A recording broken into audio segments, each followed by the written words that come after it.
Wabarakatuh. Salam sejahtera untuk kita semua. Pada kesempatan ini saya akan menuntaskan mengenai administrasi gugus depan. Sudah selesai yang disampaikan oleh Kak Angga Pamungkas.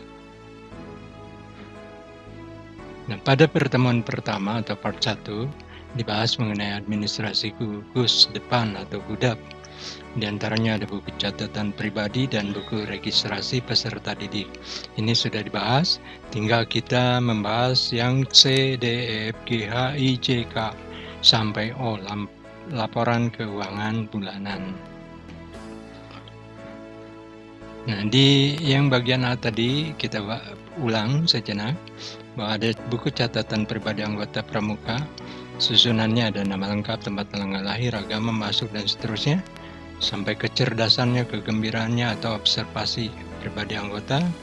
Kemudian ada nomor, peristiwa penting, tanggal, tempat. Ini menjadi acuan buat para pembina atau peserta didik itu sendiri. Kapan dilantik siaga, mula, bantu, tata, garuda, dan seterusnya. Oke, jadi di buku catatan pribadi peserta didik ini sangat lengkap. Kalau seandainya kurang, silakan ditambahkan tergantung kebutuhan pembinanya. Apa yang ingin dicatat pribadi dari anggota gerakan pramuka tersebut. Kemudian yang kedua, administrasi buku registrasi peserta didik. Jadi yang pertama, pembina itu harus menyiapkan format tentang permintaan pendaftaran anggota untuk peserta didik baru. Adapun formatnya seperti ini, ada tempat, tanggal, bulan, tahun. Kepada yang terhormat gugus depan, di sini gugus depannya di tempat dengan hormat, perkenankanlah. Dengan ini kami mempercayakan kepada saudara anak kami bernama siapa. Saya ambil contoh Angga, usia misalkan 14 tahun, untuk mengikuti pendidikan kepramukaan dan menjadi anggota gerakan pramuka di gugus depan yang saudara pimpin. Bersama ini kami lampirkan formulir pendaftaran disertai kesanggupan kami untuk membayar iuran sebesar misal 1.000 setiap bulannya atau per minggu. Atas kesediaan saudara menerima anak kami menyampaikan ucapan terima kasih, lalu tanda tangan nama jelas. Adapun formulir pendaftarannya seperti ini, ini tergantung kebutuhan pembina itu sendiri. Nanti apa yang akan diinginkan oleh pembina, misalkan di sini ada bakat, hobi, terus apalagi ada jenis penyakit. Kalau seandainya anggota tersebut punya penyakit, sebutkan penyakitnya apa agar diketahui. Oke, itu yang part 1. Sedikit kita ulang. Kita mulai ke yang bagian C. Buku registrasi pembina dan anggota MABI. Itu terdiri dari nama, alamat, dan nomor telepon, tempat dan tanggal lahir, jabatan dalam masyarakat atau pemerintah, dan jabatan dalam MABI atau GUDAP. Kemudian agamanya, status perkawinannya, nomor dan tanggal sertifikat atau jasa kursus-kursus yang pernah diikuti, contohnya KMD, KML, KPD, dan KPL. Kemudian pendidikan formalnya. Oke, catat. Nah, kalau seandainya kita buat dalam bentuk format tabel, maka seperti ini. Ada nama, alamat, dan nomor telepon, tempat tanggal lahir, jabatan. Ini saya ambil contoh di sini, nama Angga, alamat dan nomor telepon Jalan Raya Gunung Batu 08 sekian-sekian, tempat tanggal lahir Bogor 7 Mei 80, jabatan dalam masyarakat atau pemerintahan Ketua RT, Pembina Satuan Putra, agama Islam, status perkawinan kawin, nomor dan tanggal sertifikat, KPD nomor 117-09-C. Pendidikan formal S1 FKIP Bahasa Inggris. Catat. Kemudian catatan notulen atau notulen rapat atau risalah rapat. Itu catatan notulen dapat rapat dengan pembina berisi permasalahan GUDAP, program kerja, dan sebagainya. Yang kedua, catatan atau notulen rapat dengan Dewan Kehormatan GUDAP berisi permasalahan yang dibahas dan keputusan terakhir rapat untuk bahan evaluasi. Jadi nomor 2 ini mengacu kepada nomor 1. Dan yang ketiga, catatan notulen rapat dengan Mabigus Setiap pertemuan harus dicatat dan dicek hasil rapat sebelumnya. Nah, yang di nomor 3 mengacu kepada nomor 2 mengacu kepada nomor 1 mengacu kepada permasalahan yang terjadi di lapangan. Kemudian 4, logbook atau buku catatan merupakan catatan peristiwa-peristiwa penting di dalam Gudap. Setiap kegiatan dan pengambilan keputusan yang penting harus tercatat pada buku tersebut. Logbook itu berisi catatan waktu, peristiwa, ilustrasi, gambar atau tempelan atau guntingan berita dan sebagainya. Pencatatan diupayakan singkat, jelas, lengkap, dan mutakhir. Jadi datanya bukan data yang dulu tapi yang terupdate. Oke, kalau kita buat formatnya dalam bentuk tabel seperti ini, catatan atau notulen rapat dengan pembina Gudap. Notulennya siapa? Disebutkan di sini. Pimpinan rapatnya siapa? Disebutkan. Saya ambil contoh di sini nomor 1, hari atau tanggal 30 Juli tahun 2020. Materi rapatnya tentang seragam pramuka. Permasalahan gugus depan banyak anggota menggunakan seragam tidak sesuai SK Kuarnas nomor 174 tahun 2012. Solusinya seperti apa? Menginformasikan kepada orang tua anggota seragam pramuka yang baik dan benar yang sesuai SK Kuarnas. Programnya apa? Dilakukan setiap latihan, anggota selalu diingatkan tentang seragam pramuka yang baik dan benar. Keterangan dilakukan setiap minggu ketiga misalnya. Nah, di sini dicatat Bogor misalnya 20 Juli 2020, notulennya siapa? Tanda tangan, pimpinan rapatnya tanda tangan.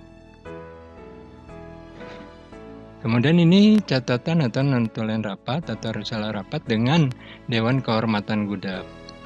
Seperti tadi ada notulen, ada pemimpin rapat.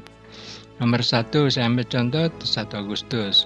Materi rapatnya tadi seragam pramuka. Permasalahan Gudap, banyak anggota menggunakan seragam pramuka tidak sesuai. Solusinya menginformasikan kepada orang tua anggota. Kemudian keputusannya apa? Dari hasil rapat dengan Dewan Kehormatan, dilakukan setiap latihan anggota selalu diingatkan tentang seragam pramuka. Kemudian dilakukan setiap minggu ketiga setiap bulannya. Kemudian ini rapat dengan Mabigus. Nah, ini tadi kan mengacu kepada nomor 2. Notulennya siapa sekarang? Pimpinan rapatnya siapa? Hari tanggal. Materi rapatnya seragam pramuka. Hasil rapatnya apa yang tadi? Menginformasikan kepada orang tua anggota seragam pramuka yang baik dan benar sesuai SK Kuarnas nomor 174 tahun 2012. Nah, solusinya gimana? Gugus depan menyediakan misalkan gambar-gambar tentang seragam pramuka yang baik dan benar. Keterangan dilakukan pembelian gambar ke kedai pramuka terdekat, misalnya seperti itu. Agar anggota tahu, oh seragam pramuka yang baik dan benar itu seperti ini. Oke, kita lanjut. Nah, di catatan atau notulen rapat, risalah rapat atau logbook, buku catatan, di sini terdapat catatan peristiwa-peristiwa penting atau logbook. Ada waktu, peristiwa, ilustrasi, gambar, clipping, dan lain-lain disimpan di sini. Waktunya kapan kejadiannya atau peristiwanya, lalu ditulis di sini ilustrasinya. Boleh dalam berupa gambar atau clipping. Kalau masuk koran berarti guntingan koran tempel di sini. Kalau ini logbook harian, di sini misalkan waktu jam berapa sampai jam berapa, kegiatannya apa. Terus dicatat sebanyak mungkin kalau kegiatannya banyak. Oke, next. Buku inventaris. Peralatan atau perlengkapan yang meliputi 1. Nama benda atau alat perlengkapan. 2. Jumlah masing-masing perlengkapan.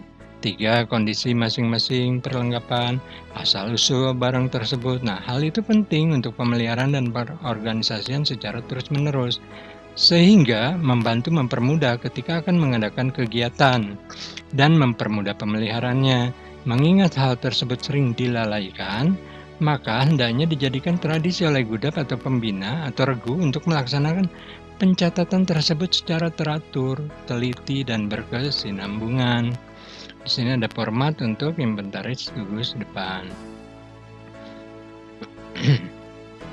Nah, ini di tabel daftar inventaris gugus depan ini terdiri dari nomor, nama barang, merek atau type, kode barang, jumlah barang, harganya, cara atau tanggal pengadaannya, kondisinya atau keterangan. Cara ini maksudnya apakah dibeli, dihibah, dikasih hibah, dan seterusnya. Kondisinya baik, layak pakai, atau sudah rusak. Jadi supaya jelas di sini di inventaris gugus depan ini. Lalu yang menandatangani siapa? Pembina gugus depan. Biasanya setiap bulan atau triwulan sekali dilaporkan. Kemudian ada buku agenda, verbal dan ekspedisi surat menyurat. Di sini ada tabel untuk surat masuk. Contohnya saya ambil di sini nomor, hari, tanggal, surat masuk, nomor surat, perihal, pengirim, penerima, tanda tangan. Sambil contoh 1 tanggal 30 Juli 2020 ada surat masuk ke gugus depan dari Kuartir Ranting. Nomor suratnya misalkan 174 GGP garis miring KB garis miring 2020. Perihal HUT Pramuka. Pengirimnya siapa? Andalan, misalkan di sini Angga namanya. Terus penerimanya pembina gugus depan Pamungkas. Tanda tangan di sini. Siapa yang menandatangan? Ya penerima. Kemudian surat keluar, di situ ada sama, contohnya seperti ini. Hari, tanggal, surat keluar, nomor surat, perihal, pengirim, penerima, tanda tangan, stempel. Jadi surat masuk dan surat keluar. Sekian dan terima kasih. Salam Pramuka. Semoga bermanfaat. Akhir kata saya ucapkan wassalamualaikum warahmatullahi wabarakatuh.